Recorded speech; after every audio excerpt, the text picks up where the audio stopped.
What's up, everyone? Gojin the Makai Phantom approaching ya. Lately, the film essays I've been doing has been half commentary videos where I'd sort of take someone's bad take online to kinda make an example of the argument while leading up to others to make fun of them in the process. But today, I wanted to go back to the full-on film essay format to kinda talk about a question multiple people been wondering. What is a masterpiece? Generally, what comes to mind are serious drama movies that carry this deep message, artistic works that heavily rely on symbolism while leaving room for the audience interpretation, without just making an entire movie about pretty much nothing. But there's more to it than that.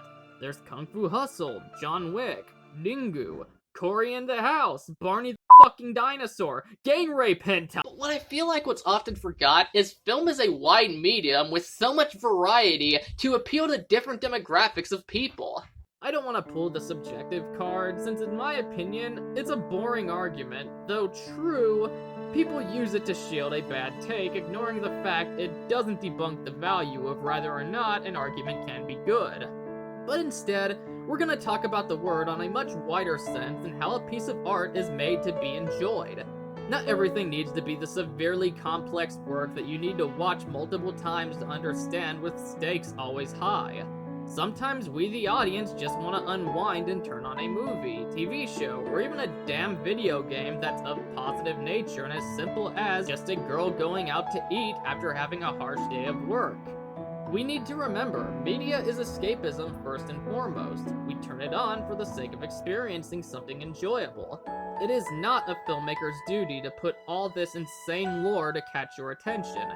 Clearly, you weren't what he or she had in mind while writing the story, which is okay. But you can't judge a show like Ultraman Tiga on the same merits as John Carpenter's The Thing, or even that on the same merits as a drama movie like Ikiru.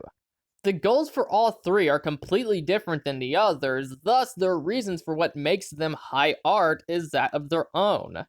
This is easy to notice with someone like me as a media buff, since I watch just about anything and can simply look at the goal of its creation and decide simply on how that alone is executed.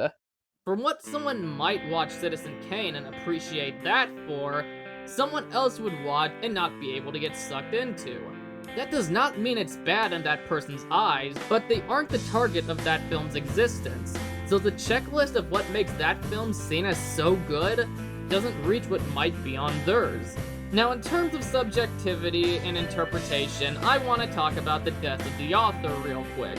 This is here when a movie has a purpose of doing such, But that doesn't mean you can take any form of written material and make up whatever bullshit you want to make it appeal to your liking. Something like The Shining, you're dropped in a house with a man who, from the beginning, doesn't even seem to fully have a head on his shoulders despite treating his wife well. But you don't know everything about the situation.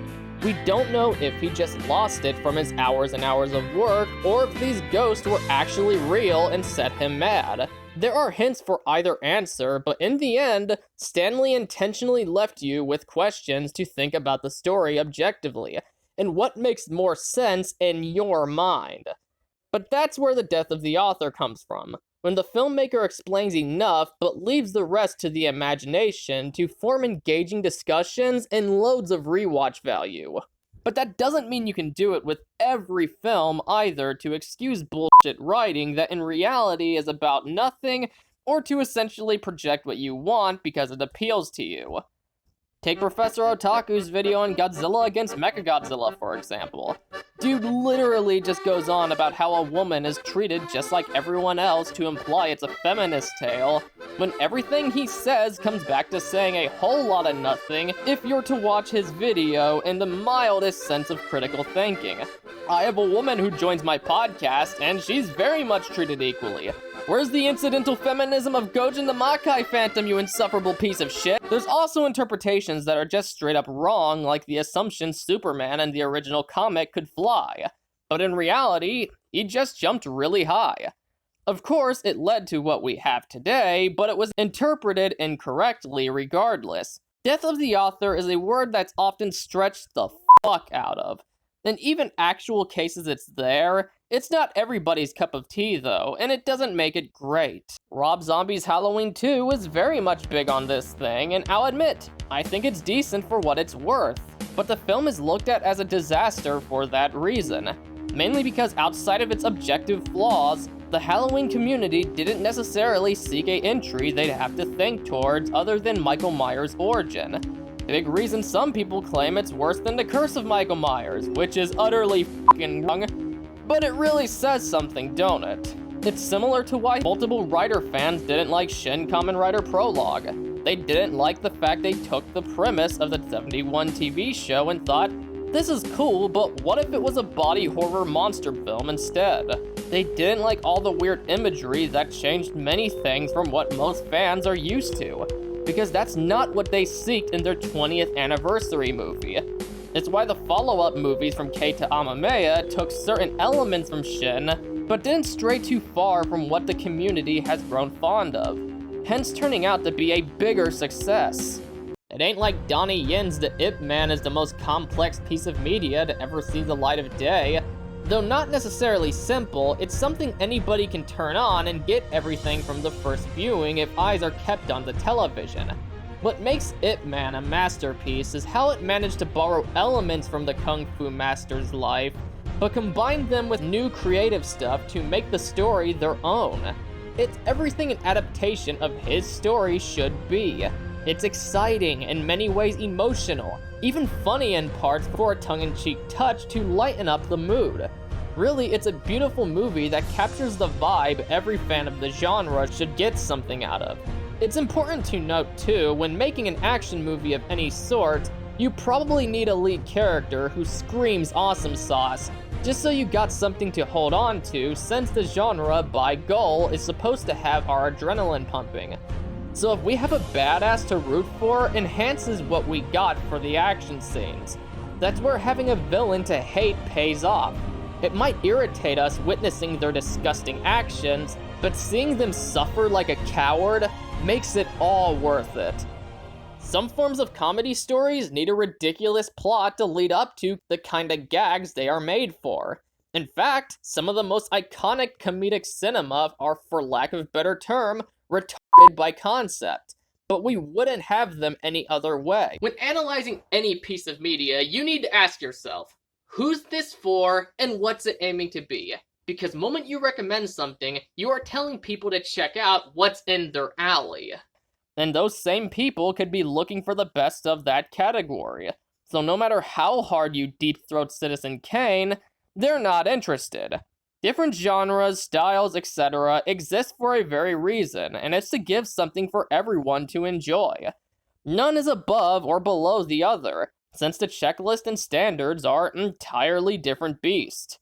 Don't you think it's stupid to look at SpongeBob SquarePants and be like, it's not bad, but it needs higher stakes. Where's the Russian communism? Plankton should fucking kill himself. Squidward still has a tentacle fuck Sandy. I don't watch SpongeBob for the same reason I watch Neon Genesis Evangelion. Evangelion is this strange series full of themes of depression, giant cyborg beasts versus weird monsters known as angels, alongside symbolism that many people dissected for years now, and came up with their own conclusions blended with actual story elements. This does not mean it takes more talent to make a piece like this either, as they are vastly different professions. Just because you can make people think, does not mean you can scare people. Just because you can make people laugh does not mean you can excite them. These are all their own unique skill set, and each have their masters behind them we can look back at and think fondly of.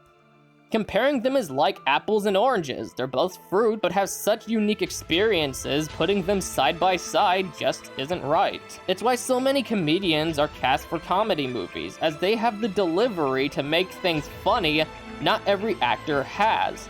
The three leading men in King Kong vs. Godzilla were massive comedians in their prime because King Kong vs. Godzilla, though wanted to say something about commercialization, they realized it wasn't as serious as war and the Hiroshima bombing. So instead, the crew chose to have fun with the movie while still telling us the viewer something, which I doubt you would have gotten these dudes in Gojira for that purpose.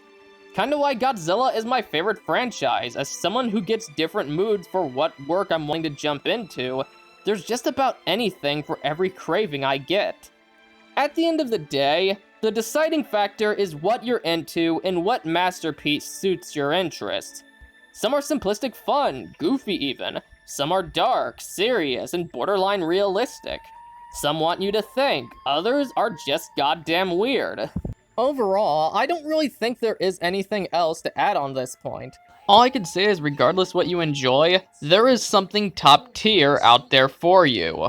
But all that said, we have reached the end of the video, so please comment your thoughts down below, and if you enjoyed it, please smash that like button, share it around, and subscribe. Make sure to hit that bell for notifications to keep up to date on all my future content, and also check out my social media accounts and alt tech. Links are all in the description down below, alongside Anime Anteiku. Go and check them out if you like anime and other nerdy shit. They are really good friends of mine, and they have been a really great help to the growth of this channel. So consider giving them a shot. This is Gojin the Makai Phantom, leaving the building.